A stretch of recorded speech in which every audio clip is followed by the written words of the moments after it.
오늘은 성육신 하신 예수님이란 제목으로 말씀을 나눕니다. 여러분들이 이 아바타라고 하는 영화를 보셨죠? 네.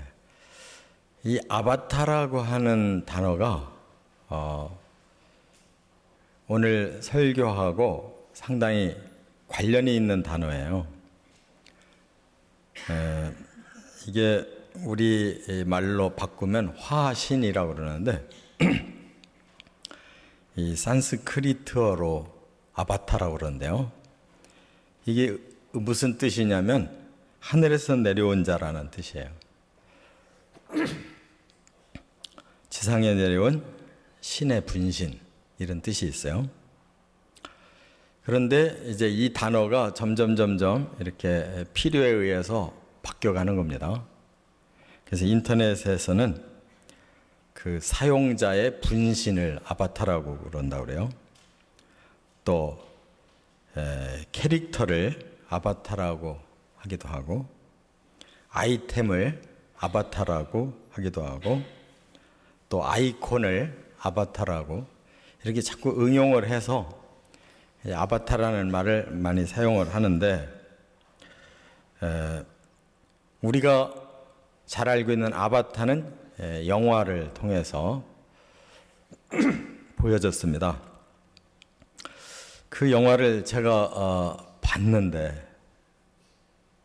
다른 분들은 막 얼마나 재미있는지 대단하다, 감동을 하고 막 야단을 했는데 저는 졸려가지고 자다 깨다 뭐 이상한 모양을 가진 사람들이 뭐 거기다가 그 당시에 제가 처음 3D라는 거를 여기 일산 어느 극장에 가서 봤는데 뭐 답답하게 뭐 시커먼 안경 쓰고 돈이 얼마나 아까웠는지 몰라요. 그런데 대단한 의미가 있다는 겁니다. 그래서 저는 도대체 아바타가 뭔지 영화 봤어도 하나도 모르기 때문에 다시 제가 찾아봤어요. 그랬더니 이런 내용이었어요. 그 행성, 어느 행성, 이 판도라의 토착민인 나비라고 하는 그 외형 인간을 우리 사람의 의식을 거기다가 주입시켰대요. 그래가지고 원격 조정이 가능한 이런 새로운 생명체, 아바타를 만들었다는 거예요.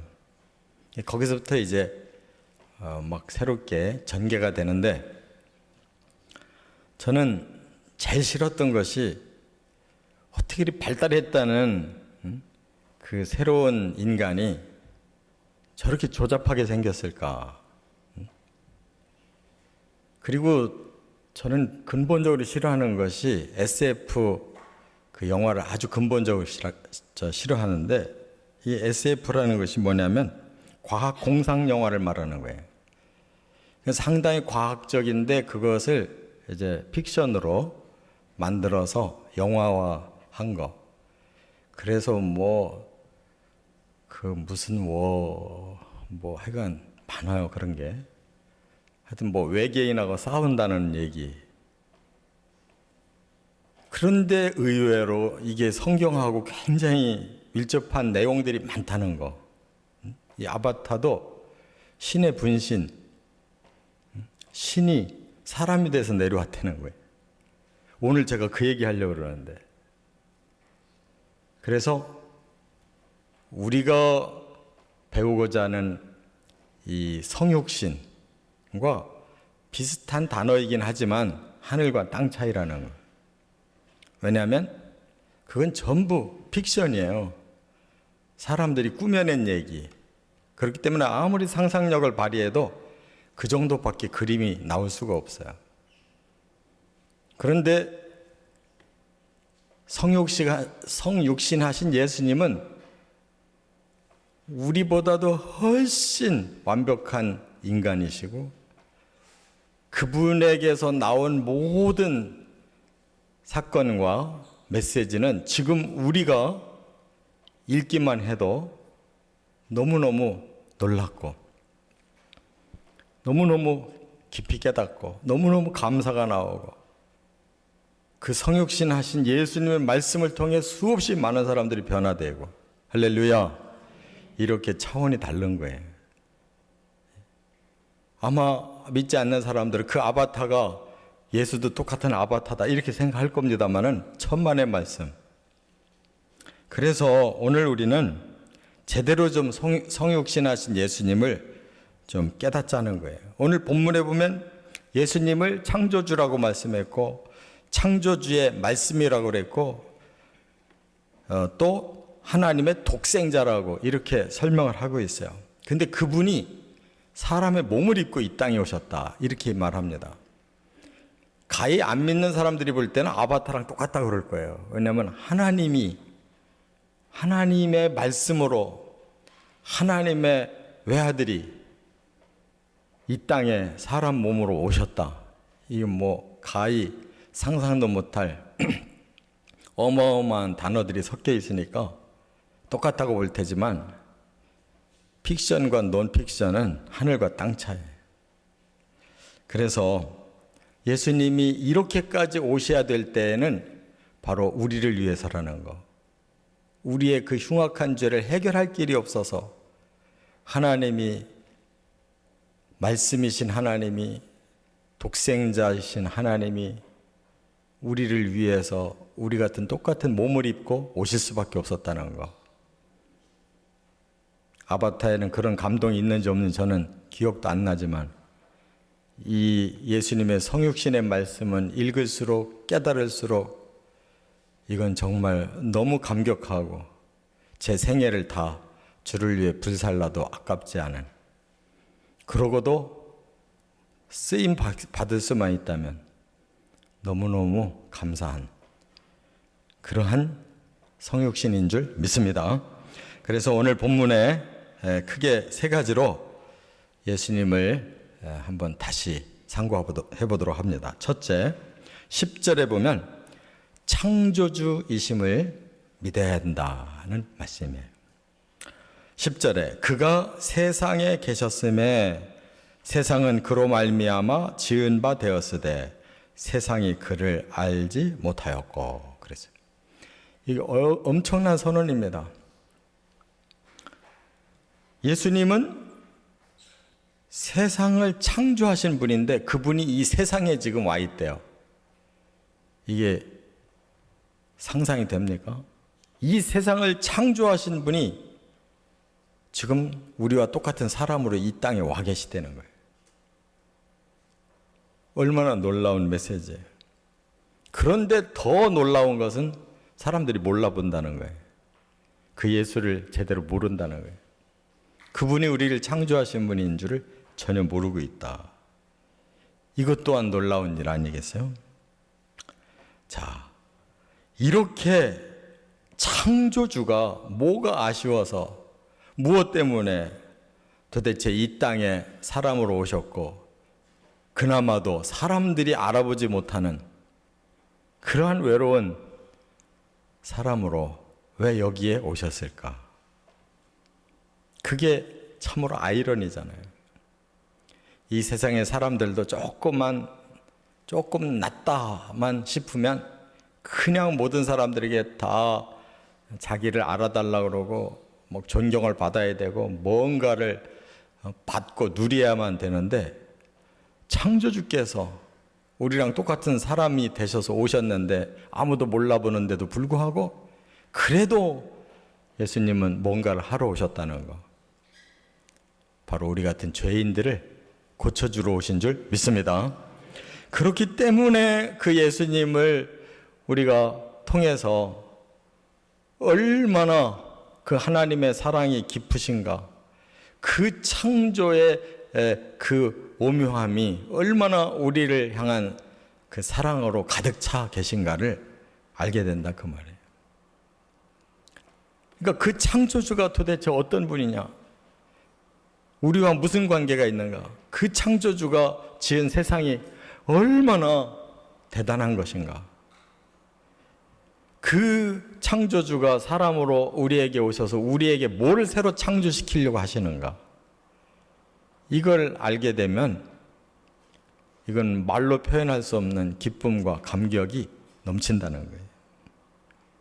그것을 베드로후서 1장 4절에 이렇게 표현했어요.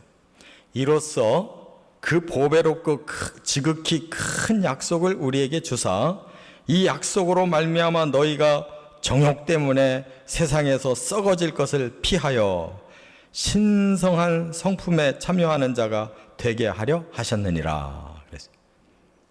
우리 같은 죄인 보고 예수님이 오셔서 큰 약속을 주셨는데 우리를 신의 성품에 참여하는 자가 되게 해주셨다고 그랬어요.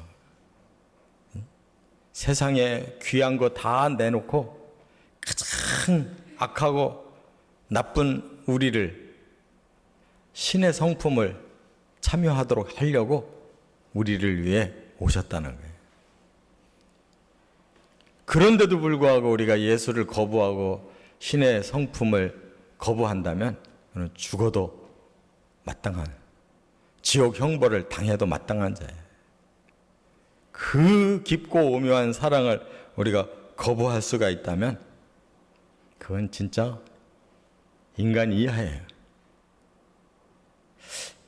정신과 의사인 미실다인 박사가 그런 말을 했어요. 결혼은 두 사람이 아니라 네 사람이 하는 것이다. 무슨 말씀인지 이해가 되세요? 결혼은 두 사람이 하는 거잖아요. 그죠? 근데 네 사람이 하는 거래. 왜? 남자는 남자대로 두 가지 사람이 있고 여자는 여자대로 두 가지 사람이 있어가지고 이 네 사람이 살면서 이제 점점 딴 사람으로 변화되어 간다는 거죠. 우리 안에 미숙한 사람이 있고 성숙한 사람이 있어요. 미숙한 사람에서 성숙한 사람으로 바뀌어가야 되는 거죠. 남자도 여자도. 네 사람이 출발했다가 서서히 두 사람으로 남아야 되는데 좋게 남아야지. 미숙한 두 사람으로 남았다, 이건 큰일 나는 거예요. 성숙한 두 사람으로 점점 남아야 될 줄 믿습니다. 그게 어떻게 가능하냐? 바로 예수님의 창조를 통해서 가능하다는 거예요. 우리가 이 땅에 썩어질 것을 향해서 가는 우리의 옛사람을 예수님은 사라지게 하시고 우리에게 영원한 생명과 영광을 누릴 수 있는 신의 성품의 사람으로 바꿔가지고 천국으로 데려가시겠다는 거예요. 그것을 우리의 삶 속에 실천해야 되는데 그래도 가장 아름다운 삶을 살려고 우리가 두 사람이 결혼하는데 이 미숙한 남녀가 자꾸 부딪히면 이 땅이 지옥되는 거예요. 성숙한 두 사람이 자꾸 화합을 해야 그들이 천국이 되어 가는 것인 줄 믿습니다. 누구를 통해서냐? 바로 예수 그리스도를 통해서 그분의 약속인 복음 진리를 통해서 우리의 마음에 새로운 창조를 하시려고 예수님이 우리에게 오셨다 그 말이에요. 온 세상은 다 창조했지만 사탄이 흐트러 놓고 타락시킨 사람의 마음을 예수님 새로 창조하기 위해 오셨어요. 바로 예수님 앞에 우리의 마음을 드리고 우리 가정을 드리고 우리의 삶을 드려서 우리가 옛사람에서 새사람으로 지옥 갈 사람이 천국 갈 사람으로 계속 변화되어야 된다는 거예요. 새로운 창조가 우리 안에 일어나기를 바랍니다. 두 번째, 11절부터 13절에 보면 그 이름을 믿어야 한다 그랬어요. 자, 우리가 새로운 사람으로 이제 창조되기 시작하려면 어떤 과정이 필요하냐? 예수의 이름을 믿음으로부터 시작하는 것이다 그 말에 11절에 자기 땅에 오매 자기 백성이 영접하지 아니하였으나 그랬어요. 자기 땅이 어디냐면 이스라엘 땅이에요. 이스라엘은 하나님 선민이고 하나님이신 예수님이 자기 땅에 오셨어요. 선민의 땅에 오셨어요. 그 땅 하나님이 주신 거예요. 예수님이 주신 거예요. 그리고 예수님이 자기 백성이라고 인정해 놓은 그 사람들에게 오셨는데 정작 그 백성들은 예수를 하나도 영접하지 않았다 그 말이에요. 내 땅, 내 집에, 내 가족에게 왔는데 아무도 나를 받아주지 않는다. 얼마나 기가 막힌 일이겠어요. 저희 집에 들어가려고 했는데 누구세요? 그래서 나라고 했는데도 모른다고 계속 들어가려고 그러니까 그러면 경찰에 신고할 거예요. 그러면 제가 거기서 까무러치지 않겠어요? 분명히 우리 집이고 내 가족인데 나를 거부한다. 나 그런 사람 모른다고 거부하면 그 배신이 얼마나 커요. 그러면 당장 우리는 거꾸로 고발을 하든지 때려 부시고 들어가든지 뭔가 야단을 피워야지 어떻게 그래 알겠어 하고 돌아설 수가 있어요. 근데 예수님은 돌아섰는데도 불구하고 그들이 거꾸로 때려 죽였어요. 예수를. 세상에 이런 망나니들이 어디 있어요? 예수가 죽은 것은 바로 그 백성에 의해 죽은 거예요. 자기 백성에 의해서 죽으셨어요. 그러나 다른 사람들이 있어요.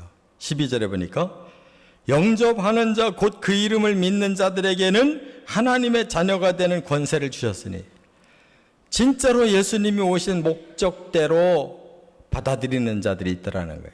영접한 자, 예수를 영접한 자, 그 이름을 믿는 자. 그 이름을 믿는다는 말은 단순히 예수라는 이름을 믿는 게 아니에요.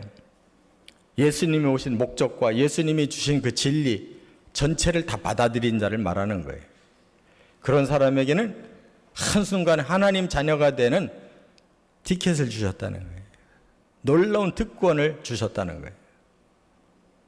그들이 누구냐? 이방인이었어요. 오히려 자기 백성은 예수를 거부하고 십자가에 매달아 죽게 하고 정작 이방인들은 예수를 구주로 나의 죄를 씻어주시고 나를 천국에 들어가게 해주실 나의 구주이십니다라고 예수님을 영접했다는 거예요.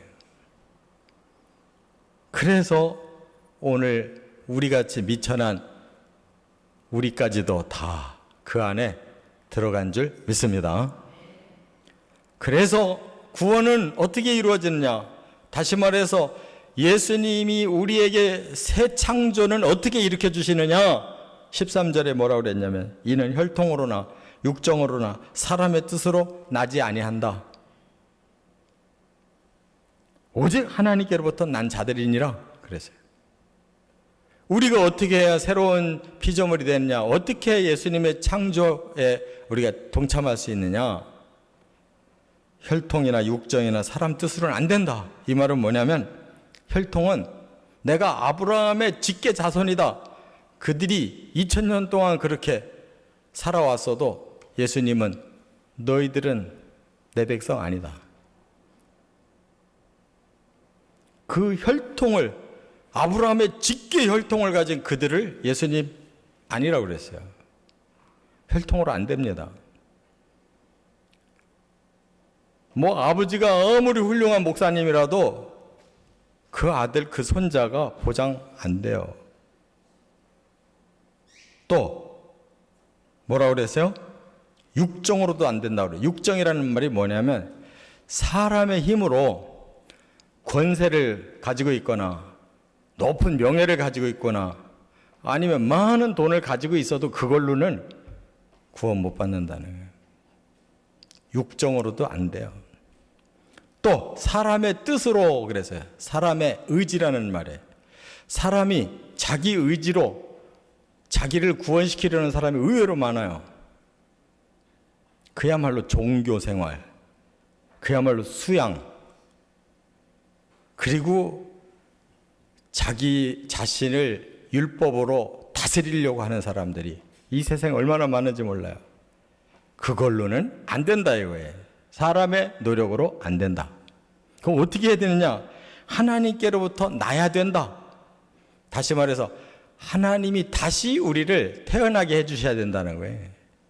한 번 더 새로운 사람으로 태어나야 된다. 그게 바로 물과 성령으로 거듭나야 된다는 뜻인 줄 믿습니다.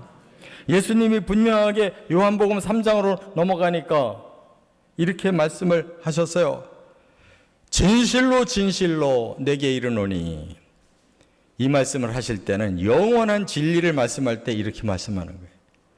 진실로 진실로 내게 이르노니 사람이 물과 성령으로 나지 아니하면 하나님 나라에 들어갈 수가 없다. 물은 예수님이 주신 복음 진리를 말하는 것이고, 성령은 하나님의 영으로 오신 그 하나님을 우리가 통해서 거듭나는 것이다. 내가 진리를 받아야 되고 하나님이 성령으로 내 안에 임하셔야 되는 거다. 그래서 나를 진리가 성령이 새로 창조해 주셔야 새로 태어나는 것이다. 할렐루야. 이런 진리가 어디 있어요? 우리에게 이렇게 쉽게 이렇게 거저 주시는 구원이 어디 있어요? 그래서 너무 사람들이 이 구원을 가볍게 여기 진짜로 10원만도 못한 구원으로 알고 있어요. 근데 이것은 사람이 그만큼 완악하고 부족해서 하나님이 그렇게밖에는 하실 방법이 없는 거예요.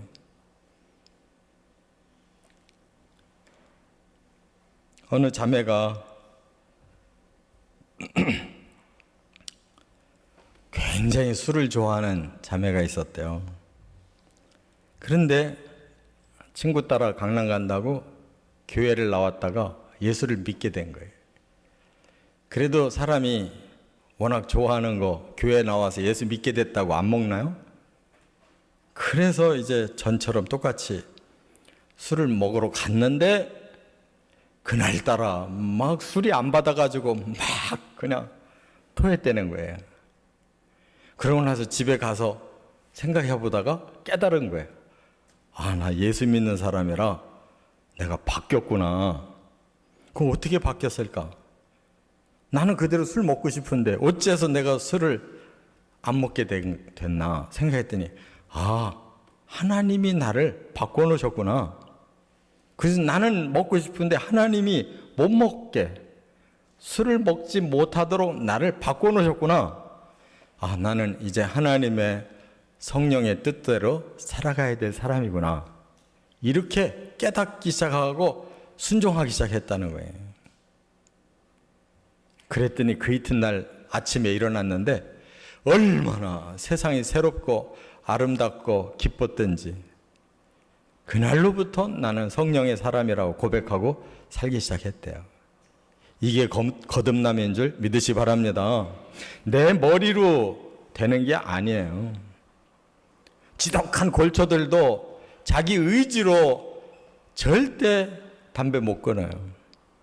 그러나 하나님의 진리와 성령이 그의 마음을 움직여 놓으면 다 해결되는 거예요. 그래서 우리가 예수 믿고 천국 갈 수 있는 거지 우리 힘으로 불가능하다 그 말이에요. 저와 여러분을 바로 예수 그리스도의 그 복음과 그 모든 것을 다 우리의 마음속에 믿고 성령으로 거듭나시기 바랍니다. 끝으로 세 번째, 14절에는 말씀이 육신이 되심을 믿어야 한다 하는 거예요. 이게 이제 결정적인 거예요. 14절 상반절에 그랬어요. 말씀이 육신이 되어 우리 가운데 거하심에. 이거보다 심오한 일이 어디 있어요?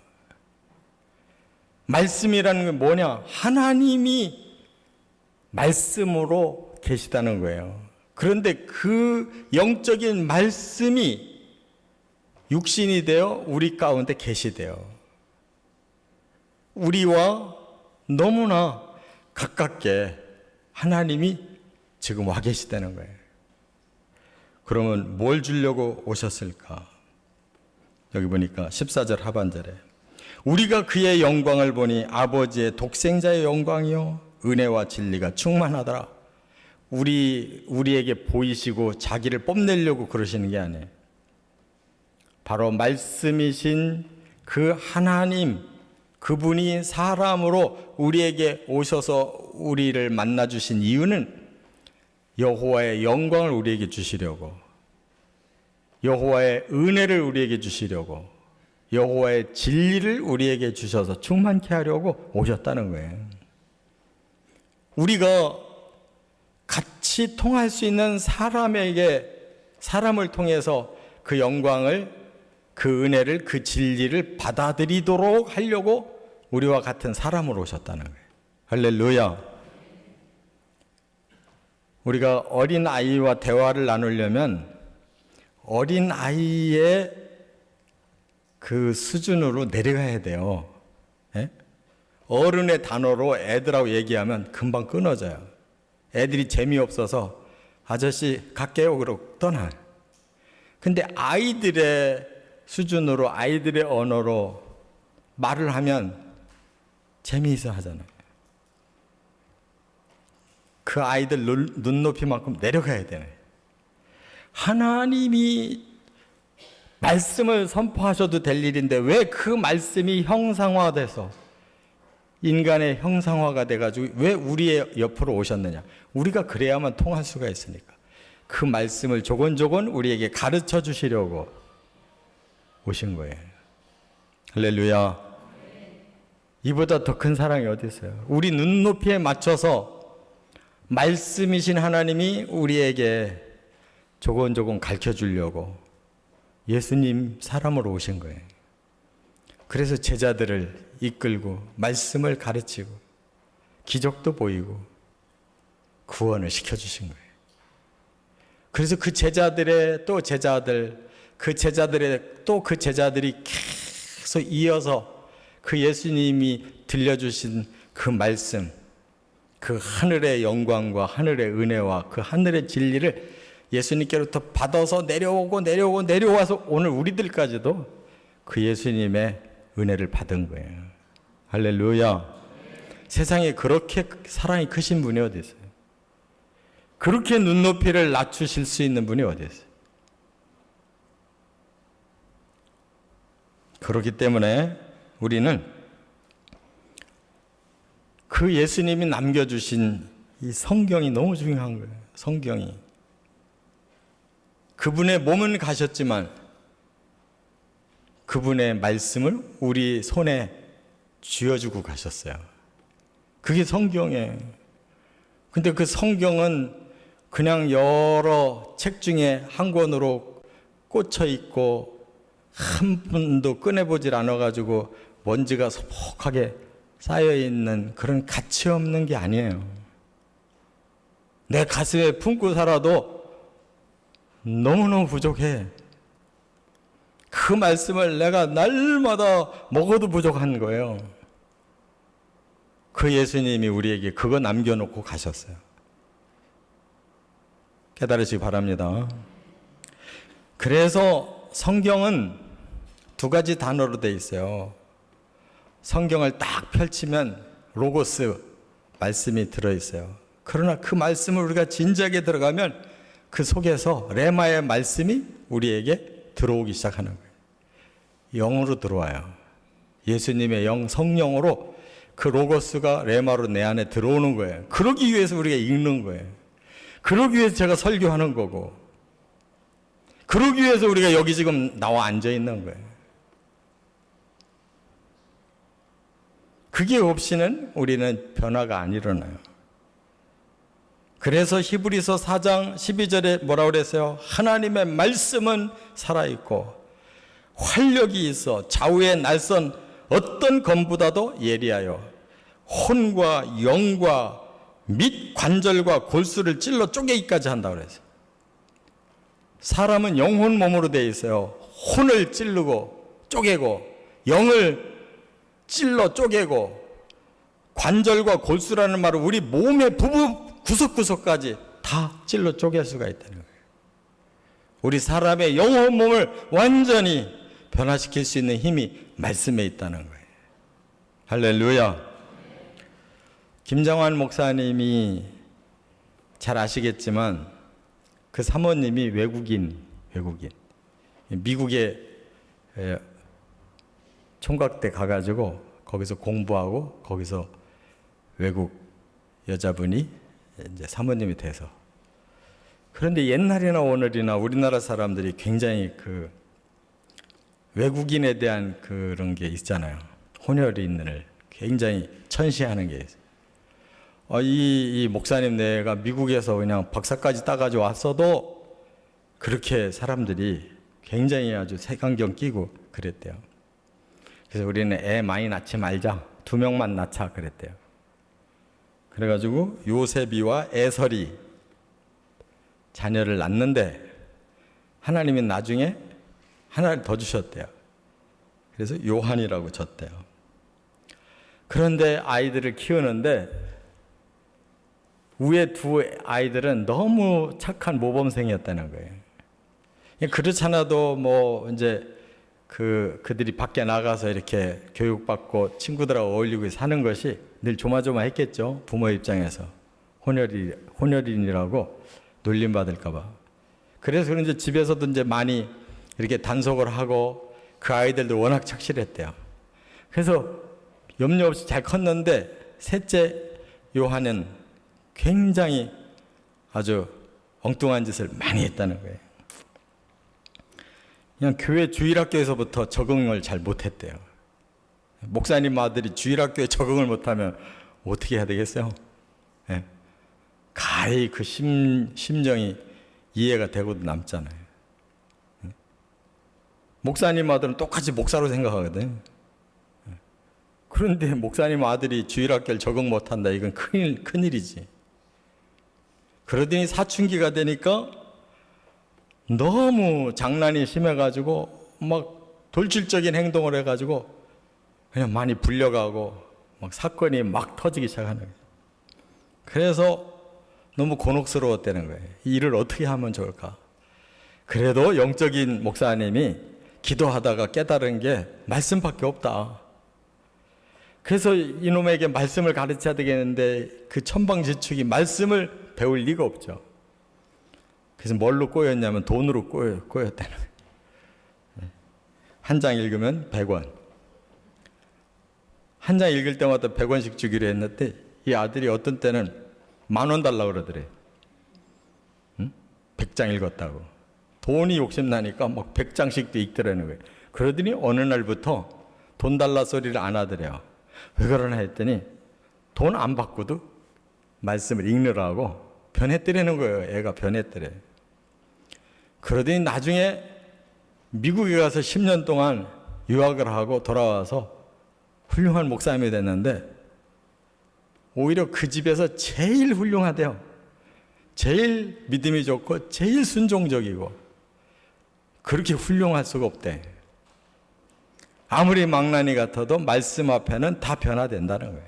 할렐루야. 이제 우리는 오늘 말씀을 잘 깨달아야 돼요. 이건 대단히 중요한 일이에요. 창조주께서 여기에 오셨다는 거예요. 우리를 새로 창조해 주시려고. 그 창조주가 우리를 새롭게 창조해 주시려면 그분을 믿어야 된다는 거예요. 그분이 우리의 구주라는 거 믿으라는 거예요.